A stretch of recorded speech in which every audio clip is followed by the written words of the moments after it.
Good afternoon, ladies and gentlemen, and welcome to the Tamac webinar series. My name is J.R. Gonzalez, and today we have with us Tatiana Chamorro. And Tatiana's going to be talking about digital marketing and your personal brand. I want to thank you all for joining on this, whether you're joining us live or you're seeing this at a later time recorded. Tamac, the Texas Association of Mexican American Chambers of Commerce, a 48-year-old organization, is bringing you this series. Tatiana and her company, Height Digital, is not only a member, we're proud to have them as members, but have really given a lot of insight to our organization and really been helpful with their expertise. I'd be remiss if I didn't at least reach out and give a shout out to our president and CEO, Pauline Antone, who is working on the back end of the call along with Cortland Treon. Cortland has been with us for about a year and a half now. He started off as a fellow working on his master's program. He enjoyed working with the organization so much, he's still working with us. So Pauline and Cortland, thank you very much for helping making this happen and working the back end. With that, let's go ahead and get started because I know a lot of people are anxious to learn about personal branding. Tatiana, how are you doing today? I'm good, JR. How are you? I am doing excellent, young lady. Thank you very much. And I am excited to learn about another phase of digital marketing, that's personal branding. But before we actually get into it, can you just tell us a little bit about why is personal branding so important?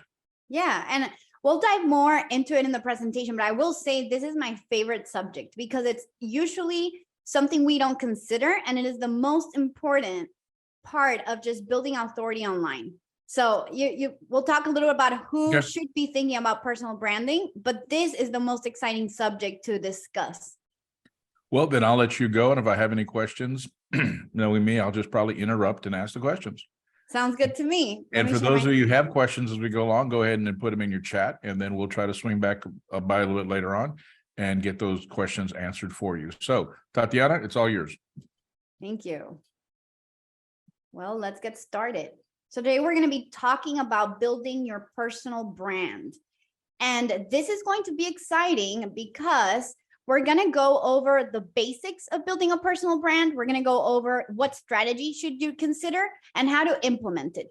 And before we get started, I just want to introduce myself here briefly. I have a background in graphic design, visual communications, and a master's in marketing, and founded High Creative that scaled to 200 employees. High Creative, the division, has 25 itself, and now we have 25 locations. I am a public speaker and I'm a mother, so I love connecting with any female out there who's trying to start their own business, grow their business, sell their business, or whatever that looks like, even going back to education. You can follow me here on Instagram. So let's get started. Why do I need a personal brand? And what does that really mean? We're going to talk a little bit about, because you're probably wondering, am I a good fit for something like this? Well, here's the thing. If any of these are something that you do or that you feel identified with, being an entrepreneur, being a business leader, maybe you're a subject expert or an investor, or maybe you do freelancing. Or if you want to build any of these, build authority, become recognized, differentiate yourself, stand out, or exit your business, then you definitely need to be thinking about a personal brand. Now, before I dive into what we mean here, I do want to take a second to go through these different points.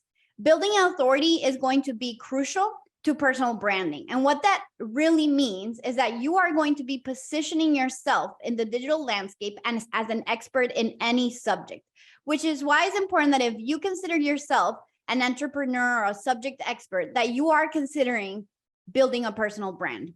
Because it really ties back to not only you knowing that you're an expert in that subject or your small network wherever you are, but within the digital landscape. It also helps get you recognized. So if you're thinking about going into public speaking, if you're thinking about being able to reach a larger audience, this is going to be a really good part of it. If you want to differentiate yourself, and this one's huge, and that is why we talked about even being a freelancer or an employee.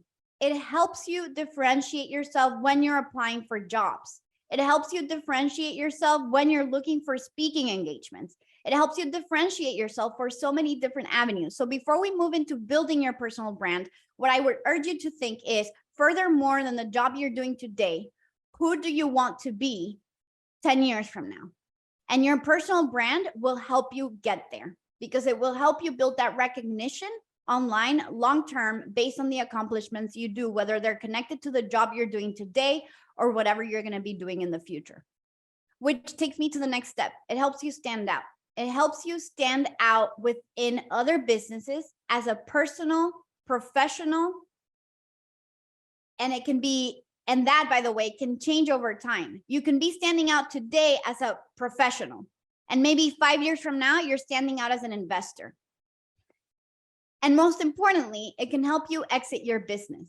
It can help you because once you sell your business, if you're an entrepreneur, you have this brand that you have built on the authority of the trajectory that you have created over the years. So let's talk about the layers of personal brand. And this is important because when we think about personal brand, our brains usually go immediately into thinking of an influencer, somebody who has a profile online and has a lot of following. But I want to talk about what I call the layers of personal brand. The first layer is going to be at the core of it, and it's going to be who you really are. It's going to be thinking about the value proposition of what makes you unique. Who is your audience and who are you targeting? And we'll see some examples here. Once you define that, we move into the branding elements. And these are going to be things like, what are your brand colors? What are your brand fonts? How does your logo look? And have you purchased your domain to create your personal website? Once you have that core, you move then into the social media. Now, a lot of you may be thinking, okay, but I already opened my Instagram, I have followers. That is great. But make sure that as you continue to grow professionally online, you go back to analyzing the core of the layers of branding, because at some point, having that well-defined is going to help you continue growing. For example, if I have my Instagram page and I'm growing my following, and I haven't yet decided who my audience is, so I'm just speaking very vaguely into my following, the results that I can get from that are going to be much more vague than what I can if I define what that audience could actually be looking for. So let's talk about the core principles and what that means. We're going to start within the layers, the first one, the core. And I urge you all to think this way before you start. And even if you have already started posting content online, fine tune it. The first thing that you will not see in this presentation that is crucial is to consider that everything in the internet evolves. So even if you have already been posting and creating a presence online, that presence can change over time, and that is okay. Your message can change over time. Your audience can change over time. So it is important to have a very big perspective about it and an open mind when you come in to create your personal brand. So here are some questions that are great to go through to define who you are and create that core. What drives me? What excites me? In what areas do I excel? Am I good at communicating? Am I good at creating designs? Am I good at managing teams? What work drains my energy? This one's going to be huge, guys, because a lot of times we have a lot of experience in fields, but that's not really what we want to do. I was speaking to a nurse who became an influencer, moved away from becoming a nurse because she was drained, and then started doing travel advisory. Like she would create all these travel trips for people that they would find her online, and started building her following to like 50,000 followers. How did that came to be? And if you look at her feed before, it was a lot of nursing type of videos. So like I said, it'll evolve, but you need to be very conscious of what you're pushing, because whatever you're pushing online is the authority you're building on the type of brand that you will be having.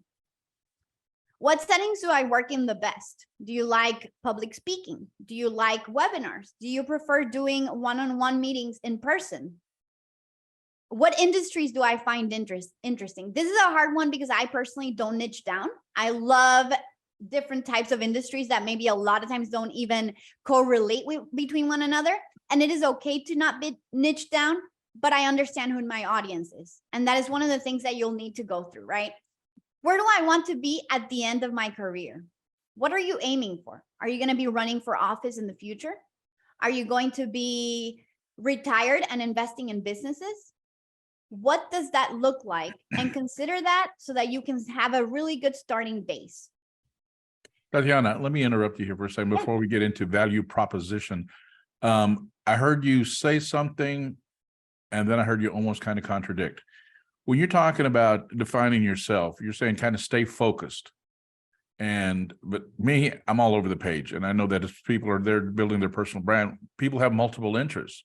But you also said, such as yourself, you have a lot of different interests. So how do you balance that when starting off building your personal brand? Are you going to stay focused on one particular topic or some issues that are germane to each other?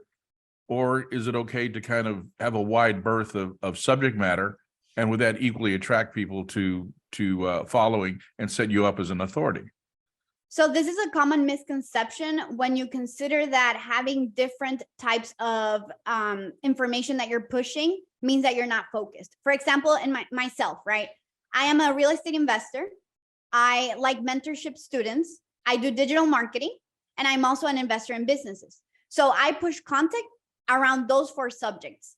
I am really much focused in 4 different subjects. That doesn't mean that I need to stay focused in just one. I can have a really good balance on how I'm pushing that content, right?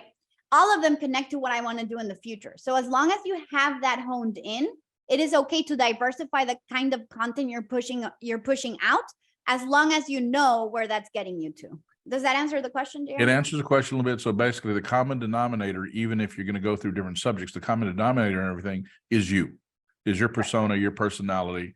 And I'm sure some people would get bored of just talking about the same thing over and over and over. So maybe having multiple subjects to talk about or a variety of things, I could see where that could be good. Yes. Thank you. Yeah. And I think one of the important aspects of it is defining the voice. And we'll talk a little bit about those brand elements, but those brand elements should stay consistent always. Whether you're talking about real estate investment or talking about buying businesses, my brand voice and the persona that I'm portraying is going to be consistent across all those different subjects. Now, just for my own edification, we're talking about brand voice. Are we talking about voice or what? I mean, what define voice for us?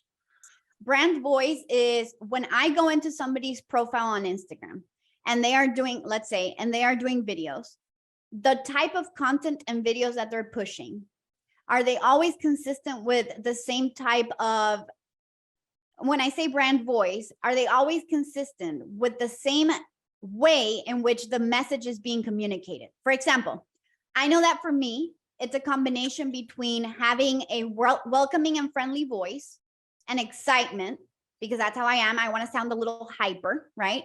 But I also want to sound eloquent. I want to sound like I know what I am talking about, because I do. So my brand voice needs to communicate that. And my brand voice isn't only the tone of voice that I give it to when I'm speaking, it is also how I write the copy for my captions. Okay, thank you. So let's talk about the value proposition. This is going to be a short statement that allows you to understand who you are and what are you wanting to position yourself as. So here's an example. I help others start, grow, and sell their businesses. Okay. This is great. This already tells me what I'm here to help you with. I can help you start, grow, and sell your business by offering marketing. I can help you by investing in your business, right? And we're going to use my personal brand as an example just for the purpose of it. Now, it still doesn't tell me who my audience is. And that's going to be important because even though that's not niche down, I'm not saying I help car wash business owners grow, start, and sell their business. I am saying I can help anybody, right? So what I want to be niched down is I help women between 25 and 55 start, grow, and sell their businesses. Now I'm niching down myself through demographics. Now I understand a little bit more of who my audience is. And that's important because that is going to matter when you transfer that into, for example, the types of fonts and colors you select for your brand. It sounds crazy, I know, but color psychology is real. And for example, we already know that if you're targeting somebody over the age of 50, utilizing a color like yellow for your brand is something we don't recommend because it makes it very hard on the eye to read. So understanding who you're targeting will allow you to translate that into the best branding strategy for the visual side of it. Well, I feel a little offended. Are you saying just because I'm over 50, I don't like the color yellow or I can't read or what? Well, data shows that over 50, it's a little bit harder to read yellow when you combine it with a white background. So no, I'm not saying that everybody who's over 50, but there's a bigger percentage of people that won't be able to understand your content. And if you want to be in there, maybe they understand it, maybe not. That's a risk you might want to take, but I wouldn't recommend it. Tatiana, is there a place that somebody can go to find out maybe a color wheel of what colors kind of mean what? Is there any place you recommend that somebody can find that? Absolutely. My website, tatianachamorro.com/free-resources has actually a branding basics that you can download. And we in there have a PDF that tells you what colors mean. Okay. For example, I know for a fact that colors red and yellow often stimulate, for some reason in the brain, some sort of hunger thing, because a lot of restaurants use red and yellow in their branding because it makes people hungry, or at least it makes them think they're hungry. So thank you for that. Definitely want to go and check out that your free resources on your website. And let me tell you something, JR, since you mentioned that, it is interesting because color psychology should be considered when you're creating the brand, which is why it's important you understand who you're targeting. Because yes, yellow and red do entice hunger. However, it also depends on the context. If you are running for office, yellow and red can be also connected to communism, right? So it really depends when and how you're using it and who you're targeting. Makes sense. So what do you need to get started? First, you definitely need a logo. I have noted in here the different types of file formats that your logo should exist in. Your logo can be done it could probably cost you anywhere between $200 to $4,000. And it really just depends on how professional you want to go. If you are planning to just get started and you don't plan to exit a business or build your personal brand right away or generate any income from that, then I would say stay on the lower end. If you are planning, Tatiana, I know you're a graphic designer and you're probably going to hate me for saying this, but if some people are actually getting started, you may find a resource in Fiverr, the website, where you can get, designs made up for starting at, $5, $10, $15. It's a global thing. It's a way to get started. If in fact you're looking at it that way, definitely I suggest when you get serious, get with a graphic designer, get your own logo, because Fiverr is not the end all, but it's a good way it's an inexpensive way to get started for those who are limited in their budget. Yep. And I will add to this, because a lot of business owners will start with Fiverr and then they'll grow and they'll keep it there. Here's the thing with Fiverr. It's great to get started. I agree with you. You probably won't be able to trademark a logo from Fiverr. You could also be liable to a lawsuit because Fiverr, essentially, people are not doing it from scratch, right? So you just got to be careful with that. But it is a good first step. It is just not if you continue to grow, if you're serious about your personal brand, investing in the logo is going to make a difference to the rest of the brand. When we're talking about a personal brand. So are you recommending that for a personal brand should have your own personal logo? Yep. And you'll see an example here. Okay. Yeah.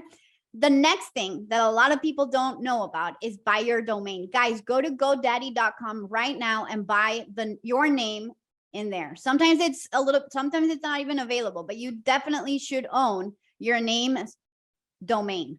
And by the way, buy your children's domain too, because my children have their domain that increases over time. I like to call that digital real estate.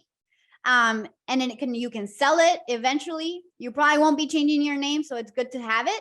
And you could even over here, if there's somebody you don't like or somebody you really like, buy their domain as well and then sell it back to them. The other thing to consider that we talked a little bit about is the colors, right?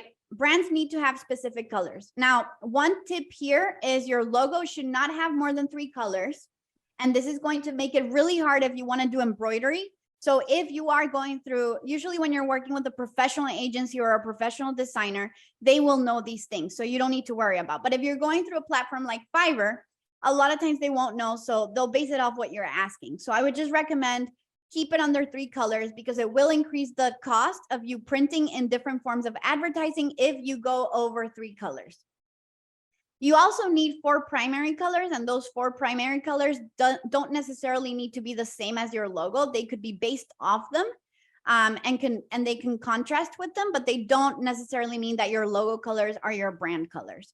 And then you'll need five top secondary complementary colors. Will help you with little details around the brand. Like, for example, in this slide that you're looking at, we have the main brand colors, and then we have complementary colors like this little lilac here on the background, right? Those elements are very, very unnoticeable unless I tell you or you know about the sign, but they make the brand have some form of uniqueness. The other thing that's really important is going to be the fonts. The fonts are going to bring your brand to life. You can have up to 3 fonts.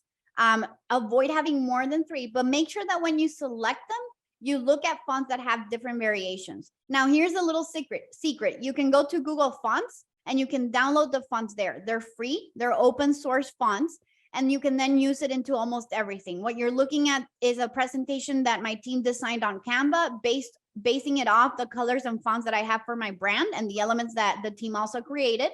And then the fonts that you see are able to be incorporated into almost anything because they are from Google, which means that they're open source. It makes it a little bit easier. Now here, you're muted, JR. Apologies. You mentioned Canva. Is that a good source for people to use? Yes, and you will see it as well here in the presentation. I'll recommend some of the different resources. Okay, thank you. And I will let you know what to use it for. Now, here's another little pro tip. And some of the guys out there may hate this one, but you definitely need to do a professional photo shoot. I would say, and nowadays your camera is good enough if you don't want to invest in a professional photographer, but get some headshots, get some good photos of you outside, get some good images that tell people who you are, with your family, with your pets, if you have any, whatever makes you unique. The only way to stand out today in the digital landscape is to be able to communicate who you are and what makes you different. Otherwise, it is just a lot of profiles online that are talking different things. When getting that unique headshot, Tatiana, do you also recommend getting one with just a blank background with kind of just one color or a solid that can be used for different purposes? You know, I've taken solid background images and I don't love them unless you have a specific use for them. Like if you're going to be running ads online or taking away the background, I think it's beneficial. Otherwise, I love more outdoor images that have some background and give them a little bit of a environment to it, right? Environmental portraits. I will say this. Another thing to consider is do the photo shoot once you have selected your colors and make sure that your clothing matches those colors in some way, that at least it complements it. So here's a great example. The logo that you see on the left is the logo for my brand. I actually had these little stamps made. So every time that I have a contact that I make, someone that I'm building a relationship with, I send them a handwritten letter and then I stamp this at the top. That just creates a lot of brand recognition and it helps me build on that authority, right? People will remember me. How many times do you get a handwritten letter with a stamp on it of somebody's logo? It just creates that uniqueness. I bought this stamp off Etsy and it was about $30. Is that an ink stamp or do you melt wax like in the old days with a candle and then stamp it after that? I melt wax, but you can get ink. I just selected the longer process. It just I was kind of kidding. So you actually melt wax and yeah. Wow. Man. Yes, it's a whole process. I would recommend to just buy the little stems that are already made because it takes some time, but it's still exciting. Now your handwritten notes, are those in longhand? Are they in cursive or do you print? Or do you even, there's a lot of young people don't even know how to write longhand. And I would be one of those, so it's definitely more print. Okay. All right, just asking. Yes. And then I went out and I got little postcards that I would have that have my brand colors that I just found on Target, and then I write my letters there. So very intentional. And I think that's one of the uniqueness of building a personal brand. You need to be intentional about, for example, if I go to Target and I want to get little cards that I can send, be intentional about the colors you select. Make sure they match your brand.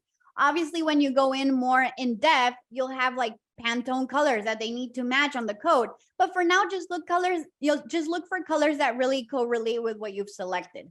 So that's the other thing that we have here. These are my brand colors. You'll see that the first 3 are connected to the logo. And by the way, one thing here that I'll say, my logo was created about a year and a half ago, and my colors have changed quite a bit since we first created it. The purple changed. You'll see here, this is a blue, this is a different purple. And that's just because it's okay to evolve your brand as you start to put it into use and realize that some elements need to change, right? So you'll see that my colors are now being pushed, but they're also consistent throughout how I'm using it. And you'll see the fonts. This is a great example of what I was saying here. You need to have about 3 different fonts, but also use the different variations that exist of that font. You'll see that one is bolder, the other one is less bolder, and then there's a little bit different variation, as well as some color contrast. And for those folks who may not be familiar with the term font, you're talking about the style of lettering, what it looks typography, like. lettering. The typography, yeah. Mm-hmm. Okay. Now, Tatiana, I'm a little confused here. If you're building a personal brand, I understand that. At what point, because you have a personal brand, you have a company brand or a corporate brand. Mm-hmm. So at what point does it cause any confusion, or are you spending just as much time building your personal brand? And how does that complement your business brand? Yeah, it should always complement your business brand. Now, this is the important part of why you need to go through this exercise before you dive into creating anything else. This is the fun part. This is the exciting part. Picking the colors, selecting the typography. However, you cannot jump into this before having really the core of it. That's why we divided it into the different layers, right? If you don't have the core, what you're saying is going to be very clear. Why am I investing time in these 2 different avenues, right? Now, also consider that if you want to create any of these, building your personal authority, become recognized, book public speaking, then creating your personal brand will make sense. How you go about it will depend on the core of the brand. Okay. That's going to be important because your question is probably a question that everyone's going to get as they go into this process. I had it myself. When we were building my personal brand website, I thought, well, okay, but how does this differentiate from what I'm selling professionally? But then I started to realize, what if tomorrow I want to exit my business? There's nothing online that says my trajectory as a professional. If I want to go into purchasing businesses, I need to create that authority, right? So for me, it made sense because I understood that I wanted to create or become one of these, or that I am one of these, either an investor, a business leader. And I wanted to one day get to my personal goal of buying and investing in people, right? Through businesses. So you need to define that first before you dive into everything that you're seeing here. Now, what you're seeing here is the fun part of building a personal brand, defining the colors, even the photo shoot, right? I'm showing here 2 different variations of images. I think this also answers your question that you had, JR. This one's more studio focused, where there's like a background that's bland. And then this one's more outdoor and environmental. And this one, to me, is a little bit more my personality and how I want my brand voice to be communicated. I've also added this website at the bottom, which is my personal website, that everyone can check it out just to see how we are implementing a personal brand and the different avenues that can take that. Okay, so we now have the basics. We understand what a personal brand is. We understand how to get started and what you need to get started. And then once you have all the core necessities, we understand, okay, the foundation is the logo, the colors, the fonts, and images. So now that we have that, how do I understand, or where do I decide what social media platform to use? The first thing that you must know about social media platforms is that it's gonna be very important that you identify, like I said, and this is going to be repeated throughout the presentation, your audience, your identity, your content strategy. Understand if you can track the analytics, the engagement, and the relationships. The first thing is know, and this is important for everybody, know that social media and personal branding is to build relationships. It is going to be a strategy that is going to allow to build your brand recognition personally and your online authority for long-term relationships that can turn into either business ventures or opportunities. It is going to be important because as you're building these relationships, you need to understand your identity and how you're going to communicate that online and how that translates to the type of content that you're going to be creating. Very important here in terms of content strategy. Be spontaneous, but be very strategic. What does this mean? If I am targeting moms, I can be spontaneous about the type of content that I push that targets women that understand certain things that I'm going through. But I have to also be creative about it and strategic. Where is that getting me to? Is it engaging the right audience? Is it allowing me to increase the number of followers that I'm having? That's where the analytics comes in. So as an example, on Instagram can tell you if the majority of your followers is female or male. If I already know that my audience that I want to target is in majority female, but when I go into my analytics, I see that most men are liking my picture, there's something wrong that I'm doing in the content that I'm pushing. So that's how all of these correlate.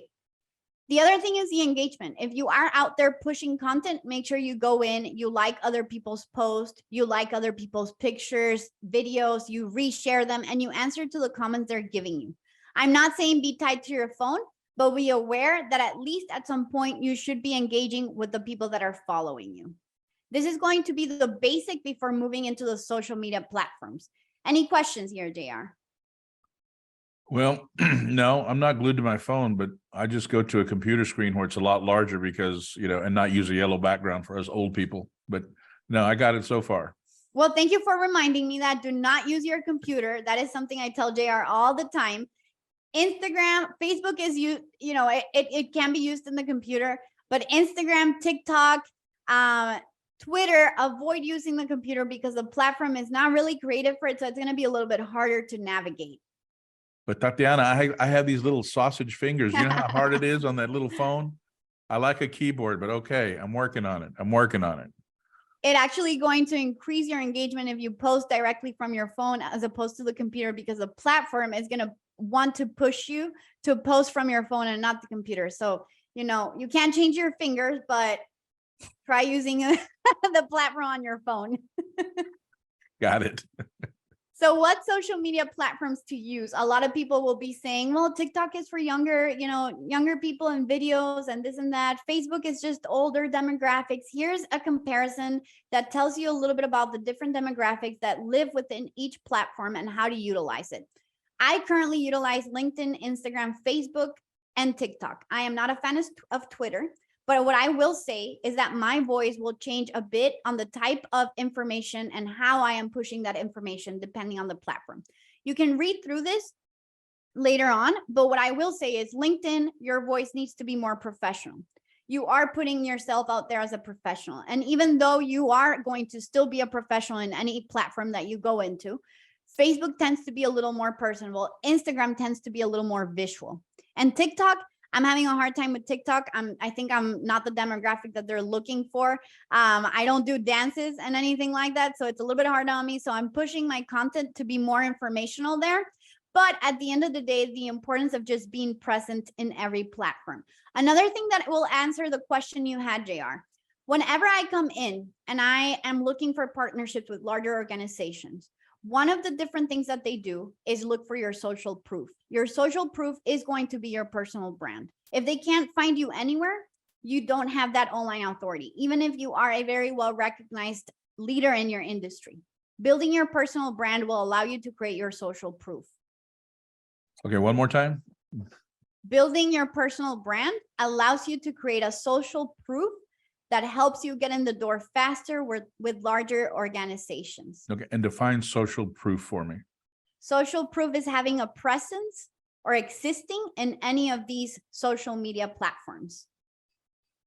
Okay, so when they go to the internet and look up my arrest record at the courthouse, that does not establish a social proof. That is two very different things, right? Kidding. Okay, I get it. Okay, real quick though, TikTok, the whole thing with what's going on in Congress and the whole thing about the Chinese, do you foresee that? What's your prediction? Will TikTok even survive? I am not a huge fan of TikTok. I haven't seen the engagement. I have actually tried to run a couple of ads there, and what I have gathered is that the majority of people that are on TikTok are not, or at least the ones that are within my algorithm, are not the audience I want to reach out to. So for me, that's not where I get business. I would say that I use it as a platform where I push my content, but I don't engage there and I don't hone in on it. And I would say do the same, because my content that I'm pushing, I am understanding and pushing it in the platforms where I want to be. So like Instagram, I'm very intentional. Facebook, I'm very intentional. And then I just kind of reuse that content on TikTok. Okay. So what I see you say, what I'm hearing you say is that there's a lot of different platforms. You can spend a lot of time on all of them, but your focus for you, what works for you, is LinkedIn, Instagram, and Facebook. Still maintaining the level of professionalism, but having a little variety or leeway in the focus of what you actually post. Absolutely. Yeah. You have to be very intentional on how you post things and understand the platform in which you're posting it. Okay. Yep. So here's the type of contents that we usually hone in on. And we're going to go into each one of them, and I will show you all examples of what each type of content really looks like and how to really create it, right?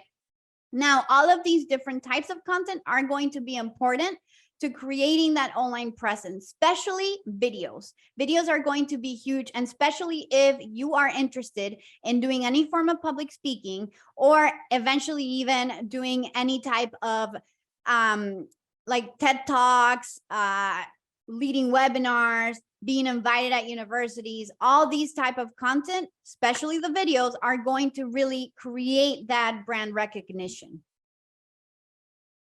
I will say select at least 3 from the list on the right. If you don't have a team, if you're doing this yourself, select just 3 different types of content that you're going to be pushing.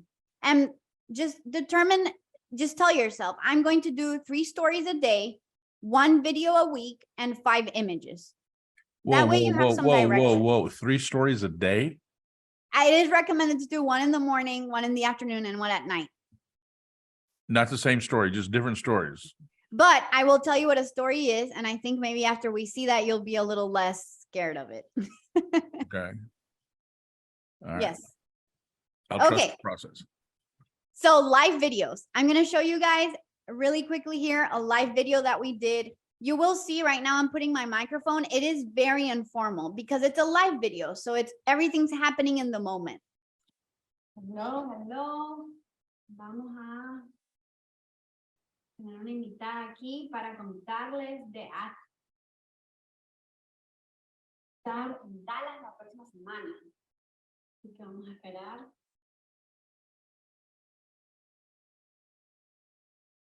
Hello. Okay, so that's just a short clip on obviously you can find it in my Instagram page, but there's a longer interaction. We were promoting an event that was happening, a workshop. So live videos are going to be great if you want to promote workshops or events that are happening. If you want to showcase an event that's happening in the moment as well, that's going to be really good. And I also recommend that you do live videos in collaboration with other accounts so you can increase engagement. So those live videos do not need to necessarily be studio quality videos. They can be with your phone, informal, lax, like what I'm seeing right there. So absolutely. So if a person is going to be doing a live video, it is not necessary to have lighting and makeup and fancy cameras. You can just do it off your phone. Makeup is always necessary. I'm just kidding. Yes, that is correct. Very informal, you know what? This is the side that humanizes you. Your personal brand is not intended to be a robotic, resume online of who you are. It is intended to be a living person that showcase who you really are as a professional. Now, obviously you can deviate what that message is because you get to select the type of content you're pushing, but live videos are great to connect with the audience in a very informal way, a very humanizing way. And I've noticed actually on like platforms such as Instagram, the live videos tend to get more views than just some of the stationary images. That really depends on your following and who you're collaborating with. I have had more success with my reels, but they're very similar. So I don't know if you're. What's the difference between a reel and a video? We'll see it right now. It's one of the next ones. Okay. So that's a live video. The live video, you do it in the moment and it'll live in your feed forever. So then if you are not if you are not coming in and watching the live video or the other person doing a live video, you can always go back into their profile and look at the live video. Short clips.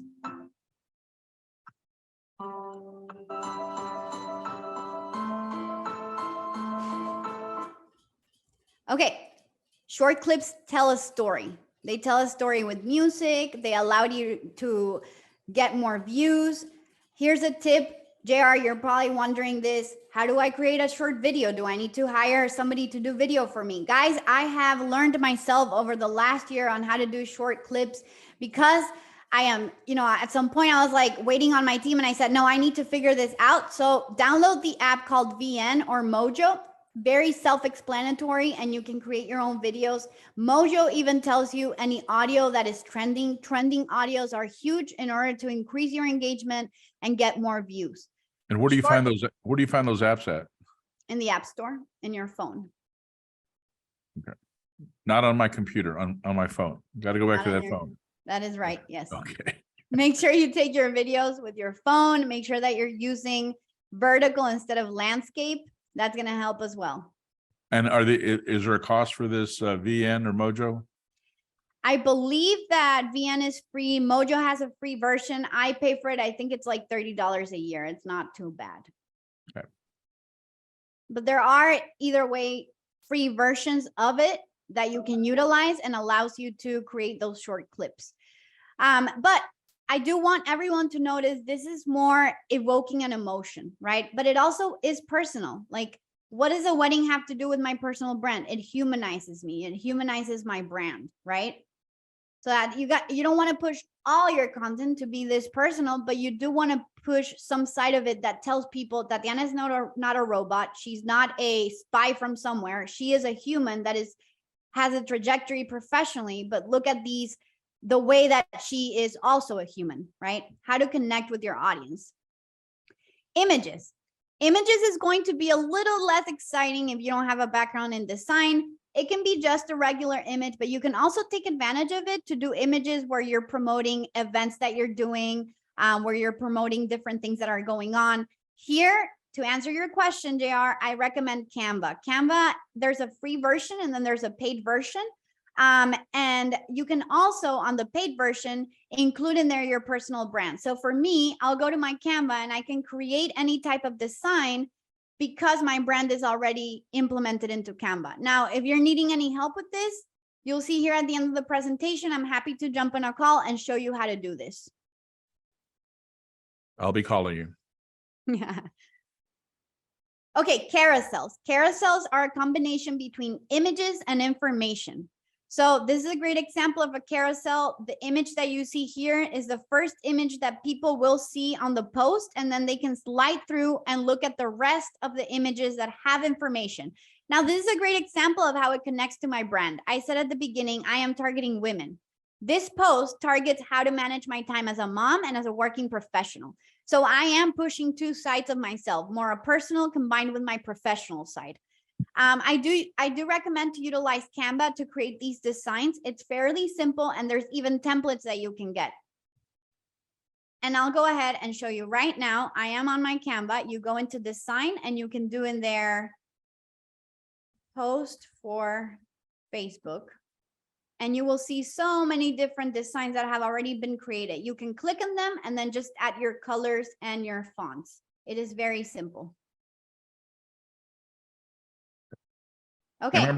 Remember, folks that are watching, if you have any questions, just go ahead and put them in the chat or the questions, and we'll get to you towards the end of the webinar.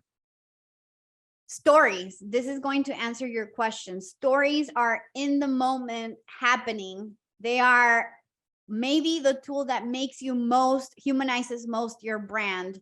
This is when I was traveling, I was walking into, and I just took a video and I added it. Stories will disappear within 24 hours, but it keeps engagement because it's always showing up and putting your profile at the top.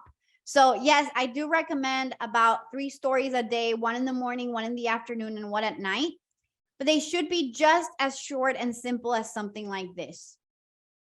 3 seconds, 5 seconds, definitely not more than 5 seconds. Does this answer your question now, JR? Are you now motivated to do some stories? Well, I'm a little motivated, but 3 times a day. I mean, some people work, how do you make time to do this? And is it necessary to go 3 times a day? It's not necessary, and you should consider this part of work because it's growing your social media presence, right? And it also depends on what you work with. Like, for example, realtors should absolutely be doing stories. Every time you're showcasing a house, do a little story that says showcasing a house today, something like that, that really tells you where you're at. And it can be, if you're working and doing a webinar, if you go into my Instagram right now, I have a little story that says webinar time. And then the next story says we're live, right? Took me 2 seconds to upload it. And it really keeps my audience aware of what I'm doing in the moment. It doesn't need to be 3 times a day. That is just the recommendation that is given in order to increase and retain your engagement. Okay. Hey, business owners. Okay, now I'm going to show you reels. These are my favorite to make. And these can be either, I like to showcase a little bit of my personality in them. The one on the left is intended to be a little funny, and we are using a sound that is trending, which allows it to have more views. Reels can go up to millions of views and increase the way in which people find you. So let's take a look.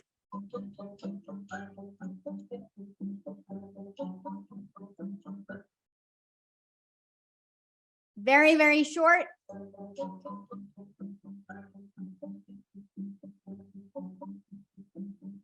But also tells a story about who I am and struggles that I have as a mom for bedtime, right? So connect with my audience. This is more informational. Are you struggling to convert visitors into customers on your website? Well, let me tell you something. Your homepage is the first thing that people see, and it's what sets the tone for the rest of your website. Your homepage should answer essential questions. So be informational. You might think that what you know, everyone knows. But at the end of the day, when you're showcasing information like this and pushing reels, you are connecting in your audience in a way that you may not have known, that can really take you and excel your digital marketing and your personal brand presence.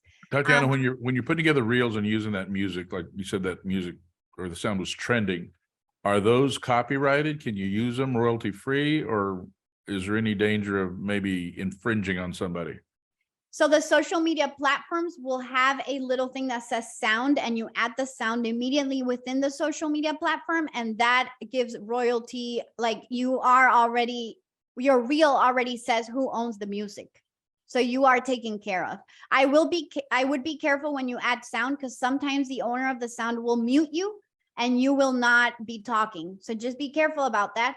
But social media platforms are built so you already recognize the owner of the sound. Okay. So in conclusion, we have 3 simple steps: the core of your brand, defining who you are and who you are trying to reach. Why should people listen to you? Understand what are they also trying to solve. The visuals, that would be the second step. Once you know the core, define your visuals. Define what your brand looks like: logo, colors, style, images, and fonts.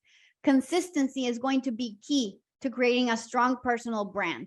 What does that mean? Throughout this whole presentation, we were using the same colors, the same fonts, the same style. You may not have noticed it, but that creates a strong brand recognition because there is consistency to all of it. And then finally, the channels. Define what social media channels to utilize it. If you have a small team, start with the top 2. But always engage and post. So if you have a small team and you don't know where to start, go back to this slide and identify where do you think the audience that you want to reach really lives in. And what if you have no team and it's just you? When I had no team, I was doing it myself on Canva, and I was posting it on 2 platforms. If you connect your Facebook page to your Instagram page, you post it in one and it automatically posts it into the other one. Okay. And that is all I have for today. So I hope you are able to build your own personal brand with these tools that I gave you today.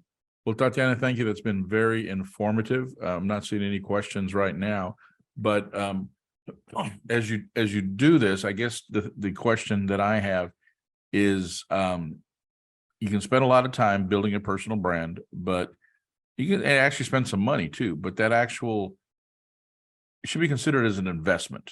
an investment in yourself, because as you said, your name is not going to change, and your brand or your colors or your fonts, those can change. But as long as you're doing something and do it consistently, and then maybe changing it over a period of time as you evolve personally or as the situation evolves, that's an okay route to take. Absolutely. It'll create some reliability on the persona that you're building, not only professionally, but personally in the digital landscape. And it'll only influence your recognition as you grow. So yes. Okay. So on a scale from 1 to 10, and I probably know where you stand personally, but for an average person out there going, look, I want to increase my personal brand, my authority, if you will, you're recommending to find the core information, find your target market, figure out what you want to talk about, and then go 3 times a day. If they can be consistent for 3 times a day for how long? I mean, what do you suggest? At least 2 or 3 weeks to get started?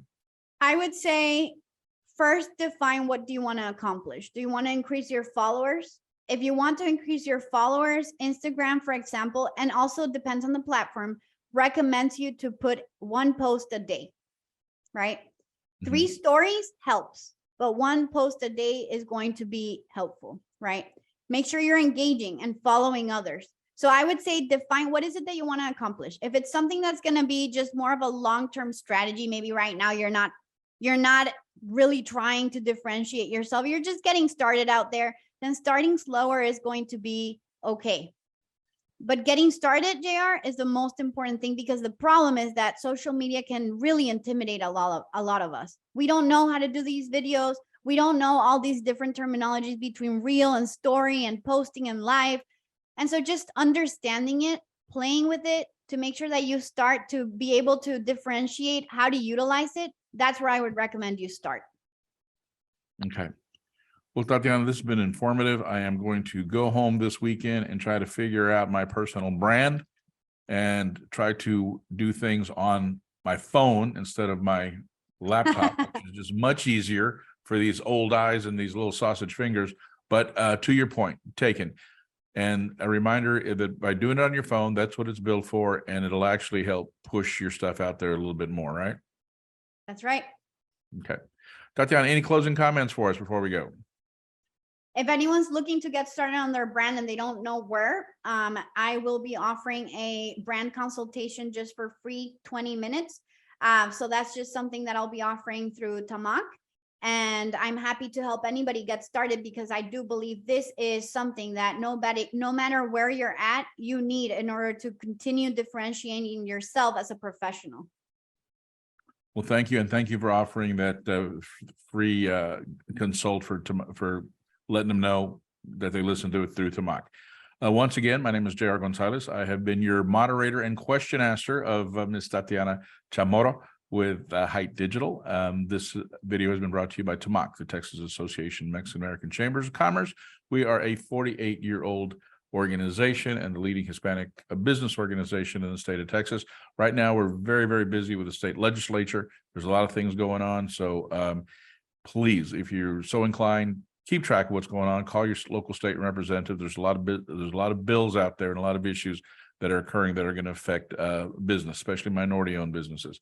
Also, Tamak has its own podcast. It's the Latino Business Report. You can find that at latinobusinessreport.com. And we also have a YouTube page of the same name, Latino Business Report, where our entire library of video or podcasts are also there. Tamak also has a YouTube page, and all of Tatiana's videos are there. And we will be putting all of her videos, packaging them up together, and posting them for easy access. So with that, ladies and gentlemen, thank you very much. Pauline, thank you. Cortland, thank you for working on the back end. We're going to give you back. It's almost at the top of the hour. So everybody have a great day. And remember, the only person holding you back is yourself. So go ahead and get invested in yourself, put some time, money into yourself, and build that personal brand. Thank you. Thank you.